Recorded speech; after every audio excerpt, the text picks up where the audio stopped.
Shalom, salam sejahtera bagi kita semua Bapak Ibu yang dikasihi Tuhan dimanapun kita berada. Saat ini kita akan mendengarkan firman Tuhan.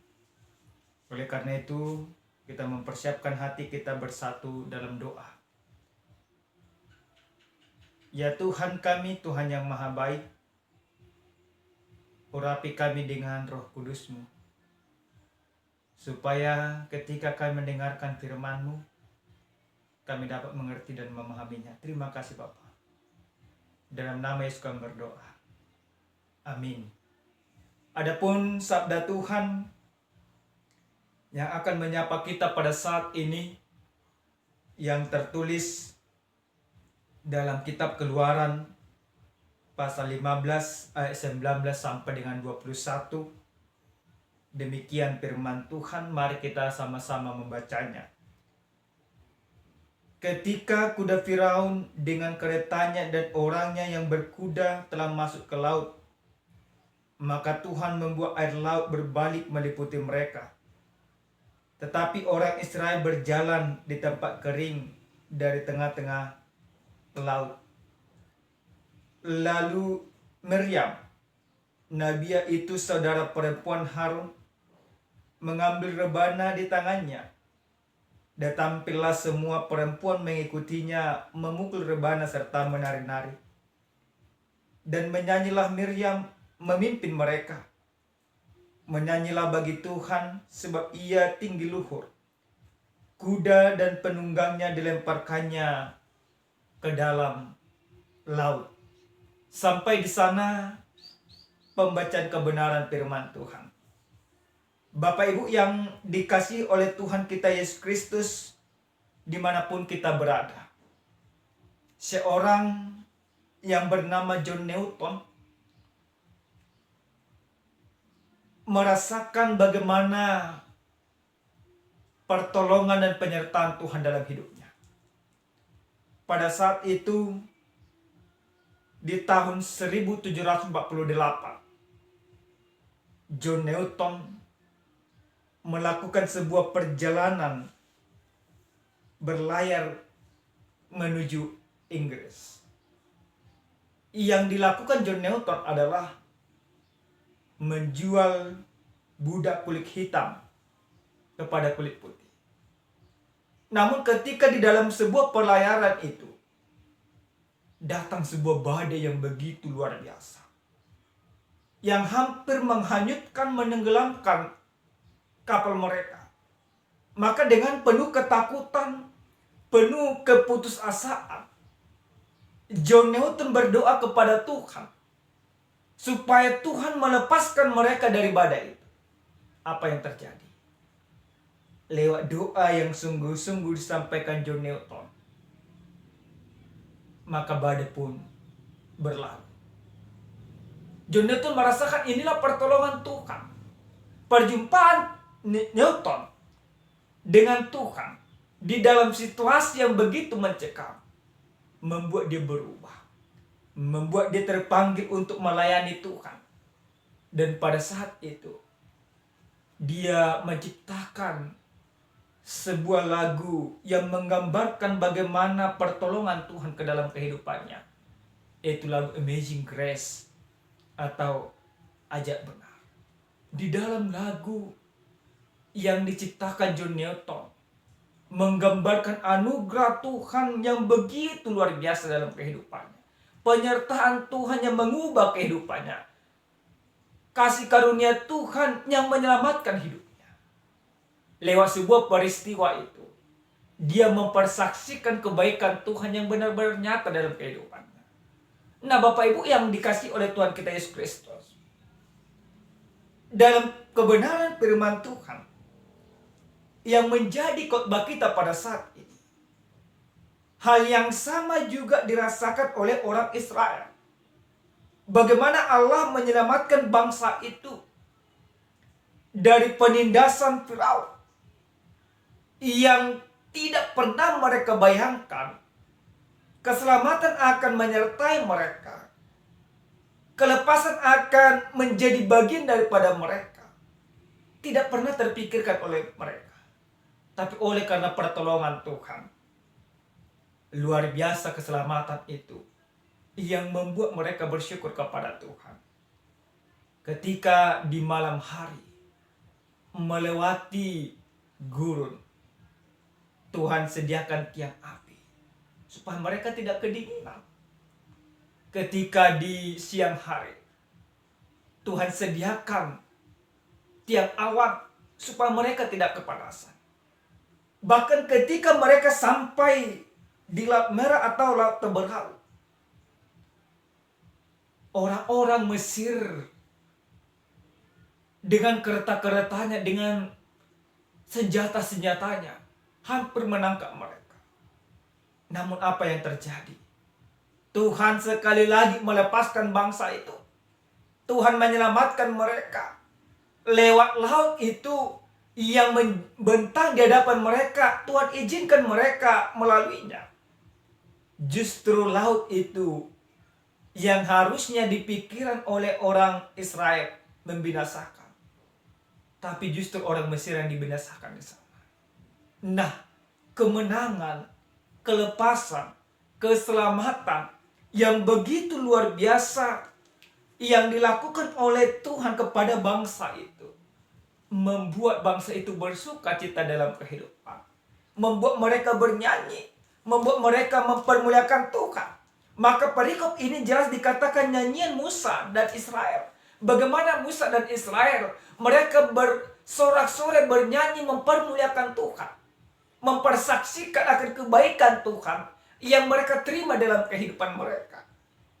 Nah, di dalam perikop kita, di dalam nyanyian itu diceritakan bagaimana kuda-kuda Firaun dan orang-orangnya mati ditelan oleh laut. Ini merupakan sebuah kesaksian yang luar biasa. Ini merupakan sebuah pengakuan iman.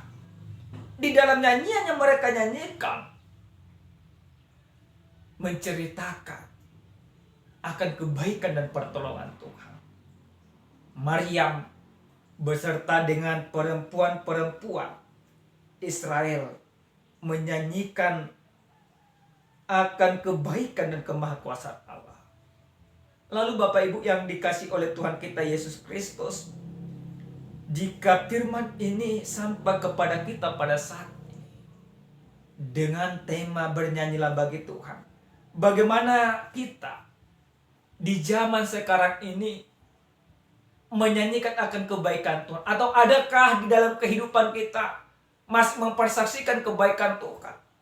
Jangan-jangan kita di dalam kehidupan ini tidak lagi mempersaksikan kebaikan Tuhan. Karena banyak sekarang orang-orang percaya yang diandalkan bukan Tuhan, yang diandalkan pengetahuan, yang diandalkan kekuatan, yang diandalkan kekayaan dan lain sebagainya. Nah, tetapi lewat firman ini dalam minggu kantate yang sampai kepada kita pada saat ini, bagaimana firman ini mengajarkan kepada kita. Di dalam firman ini, setiap orang yang percaya di dalam kehidupannya tentu mempunyai banyak pengalaman yang dirasakan akan penyertaan Tuhan. Banyak tantangan, banyak persoalan. Dan setiap kita masing-masing merasakan juga pertolongan Tuhan yang nyata dalam kehidupan kita. Entah engkau kaya, entah engkau miskin, entah engkau pejabat atau orang biasa, entah engkau tua atau muda, entah engkau laki-laki atau perempuan. Tetapi setiap orang pasti merasakan di dalam hidupnya pertolongan Tuhan. Nah, bagaimana kita ketika merasakan pertolongan Tuhan, apa yang harus kita nyanyikan dalam kehidupan kita? Apakah kita biasa-biasa saja bersikap? Apakah kita menganggap itu sudah sebuah kewajiban daripada Tuhan untuk menolong kita? Banyak pemikiran demikian Bapak Ibu yang Tuhan kasih. Kan sudah seharusnya. Memang Tuhan harus menolongku. Sudah seharusnya. Memang Tuhan harus menyelamatkanku. Nah, kalau memang itu sudah seharusnya Tuhan menolong dan menyelamatkan kita, bagaimana keharusan kita? Kalau keharusan Tuhan menolong kita, kalau keharusan Tuhan menyelamatkan kita, kalau keharusan Tuhan memberikan yang terbaik kepada kita, bagaimana keharusan kita untuk mempermuliakan Tuhan. Maka keharusan kita juga berarti harus mempermuliakan Tuhan. Keharusan kita juga berarti harus bernyanyi bagi Tuhan. Keharusan kita juga berarti harus bersyukur kepada Tuhan. Bangsa Israel menjadi sebuah keharusan bagi mereka mempersaksikan Tuhan di dalam kehidupan mereka. Maka kita juga demikian. Bangsa Israel Tuhan lepaskan dari perbudakan Mesir. Maka mereka mempermuliakan Tuhan. John Newton juga tadi, Tuhan selamatkan dia dari badai yang begitu luar biasa. Membuat dia mengubah kehidupannya. Membuat dia bertobat. Membuat dia terpanggil. Membuat dia mempersaksikan bagaimana ajaibnya pertolongan Tuhan bagi kehidupannya. Dan kita juga demikian Bapak Ibu yang dikasihi Tuhan. Bagaimana Tuhan yang sudah melepaskan kita dari dosa. Yang sudah menebus kita. Yang sudah mengangkat kita menjadi anak kesayangannya. Maka kita harus bernyanyi, mempermuliakan Tuhan, mempersaksikan Tuhan di dalam setiap gerak hidup. Itu pertama. Yang kedua Bapak Ibu yang dikasih oleh Tuhan kita Yesus Kristus. Lewat firman ini kita mau diajar bahwa setiap orang yang percaya diarahkan menyanyikan akan kebaikan-kebaikan Tuhan di dalam kehidupannya. Nah, mari dulu kita bayangkan Bapak Ibu yang Tuhan kasihi. Dalam satu minggu, mana yang lebih banyak kita terima di dalam hidup ini? Tantangan atau sukacita? Tentu, kalau dikatakan kepada kita masing-masing, coba hitung persoalan dalam kehidupan. Mungkin kita banyak sekali kita menghitungnya. Karena mindset kita, pola pikir kita, itu terfokus kepada persoalan. Dibandingkan dengan anugerah Tuhan. Sebenarnya, fakta dan realitanya, anugerah Tuhan yang lebih banyak di dalam kehidupan kita. 24 jam, itu anugerah Tuhan senantiasa. Dalam keadaan tidur Tuhan sertai kita, bangun Tuhan berikan nafas kehidupan dan lain sebagainya. Maka kita harus bisa mempersaksikan ini kebaikan Tuhan loh. Ini anugerah Tuhan yang sudah kuterima. Maka orang yang percaya, yang sudah mampu menghitung kebaikan Tuhan dalam kehidupannya, dia pasti bersyukur. Dia pasti menyanyikan nyanyian baru bagi Tuhan. Nyanyian baru yang kita nyanyikan, bagaimana kita setiap saat diperbaharui mengingat akan kebaikan dan anugerah Tuhan. Yang kita ingat kebaikan dan anugerah Tuhan. Maka orang yang percaya diarahkan ke sana. Orang-orang Israel pada saat itu mereka menyanyilah bagi Tuhan sebab ia tinggi luhur. Kuda dan penunggangnya dilemparkannya ke dalam laut. Kita juga harus katakan, aku bernyanyi bagi Tuhan karena Tuhan menyelamatkan hidupku. Aku bernyanyi bagi Tuhan karena Tuhan mengizinkanku ada hingga pada saat ini. Dan yang terakhir Bapak Ibu yang Tuhan kasihi, lihat firman ini kita mau diajak orang percaya bernyanyi karena apa yang diterima dalam kehidupannya merupakan perbuatan Tuhan. Yang pasti orang yang sudah bernyanyi bagi Tuhan berarti dia ada kerendahan hati di dalamnya. Orang yang bernyanyi bagi Tuhan berarti dia meninggikan Tuhan, dia merendahkan hidupnya. Orang yang bernyanyi bagi Tuhan berarti tidak ada kesombongan dan kemunafikan dalam kehidupannya karena dia percaya bahwa apa yang kumiliki adalah pemberian Tuhan. Amin, kita berdoa. Terima kasih Tuhan kami, Tuhan yang maha baik buat segala kebaikan dan anugerah-Mu. Ajar kami senantiasa untuk senantiasa bersyukur akan kebaikan Tuhan, bernyanyi, bermazmur bahwa Tuhan sudah menyertai kehidupan kami. Terima kasih Bapa. Dalam nama Yesus, kami berdoa dan bersyukur kepada Tuhan. Amin. Shalom, salam sehat, Tuhan memberkati kita.